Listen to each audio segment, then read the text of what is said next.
Boss live update. ഇപ്പം big ബോസിനകത്ത് ഭയങ്കരമായ ഒരു അടി നടക്കുന്നുണ്ട്. ബിൻസിയും മസ്താനി ഒന്നും മിണ്ടുന്നില്ല. ബിൻസിയാണ്. എന്റെ അമ്മു എന്നാ ഈ പെണ്ണ്, എന്റെ അമ്മു ഒന്ന് കാണല്. ചില സിനിമകളിനകത്ത് ചില കഥാപാത്രങ്ങള് വില്ലത്തി കണക്ക് അവിടെ വായെല്ലാം കൂടെ വെച്ചിട്ട് അവിടെ ഇരിക്കുന്ന ഒരു രംഗമുണ്ട്. അപാര രംഗം തന്നെ കേട്ടോ.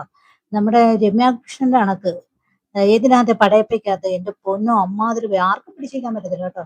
ഇന്നലെ ഒരു കണക്കിന് ഇത്രയൊക്കെ സംസാരിച്ചപ്പോ അനുമോള് തിരിച്ചൊന്നും പറയാതിരുന്നത് നന്നായി. കാരണം ഈ പെണ്ണിന്റെ ഒന്നും വായിൽ പിടിക്കാൻ പറ്റത്തില്ല കേട്ടോ. അമ്മാതിരി ആവപ്പാണ്. ഇപ്പൊ രാവിലെ ഇപ്പൊ മസ്താനി ഉണ്ടല്ലോ, മസ്താനിയായിട്ട് പുള്ളിക്കാരത്തി ഞങ്ങളുടെ വെളിയിൽ എന്തോ ഒരു ഇഷ്യൂ ഉണ്ട്.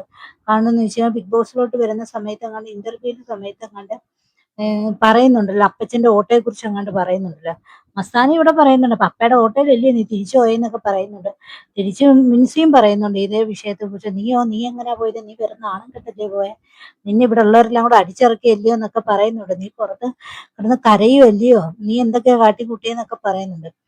അപ്പം ഇന്റർവ്യൂ അങ്ങോട്ട് നടത്തിയപ്പം വീട്ടിലെ ദാരിദ്ര്യം എങ്ങാണ്ട് ബിൻസി പറഞ്ഞു. ആ കാര്യത്തെ ചൊല്ലി എങ്ങാണ്ടാണ് ഇവര് പുറത്ത് ഭയങ്കരമായ ബഹളം നടന്നിട്ടുണ്ട്, ബിൻസിയും മസ്താനിയും തമ്മില്. ആ വിഷയത്തെ കുറിച്ചാണ് ഇപ്പൊ ഇവിടെ സംസാരിച്ചുകൊണ്ടിരിക്കുന്നത്. എന്റെ പൊന്നെ, ഒരു കുറച്ച് നേരത്തേക്ക് ആ വീട്ടിൽ ഒറ്റ ഒരെണ്ണം ഒന്നും വേണ്ടിയിട്ടില്ല. എല്ലാവരുടെയും വായടച്ചു പോയി. കാരണം ബിൻസിയുടെ വായിൽ പിടിക്കാൻ ആർക്കും പറ്റത്തില്ല. പുള്ളിക്കാരത്തിക്ക് സംസാരിക്കാൻ നല്ല കഴിവുണ്ട്. അതുകൊണ്ട് പുള്ളിക്കാരത്തിന്റെ വായിൽ ആർക്കും പിടിക്കാൻ പറ്റത്തില്ല എന്നുള്ള ഏറ്റവും വലിയ തെളിവാണ് ഇന്നിപ്പോ അവിടെ നടന്ന ഇത്. എന്റെ പൊന്നെ, ഒന്ന് കാണണം ആ രംഗങ്ങളൊക്കെ ഒന്ന്. അമ്മാതിരി മൈക്കിന്റെ ആവശ്യമില്ലെന്നേ പുള്ളിക്കാരത്തിക്ക്. അമ്മാതിരി സൗണ്ടാണ് കേട്ടോ. അപാര സൗണ്ടാണ്. ചുമ്മാല പുള്ളിക്കാരത്തി ആർജെ ആയത് തന്നെ അതുപോലെ സംസാരിക്കാനും നല്ല ഭംഗിയായിട്ട് അറിയുകയും ചെയ്യാം.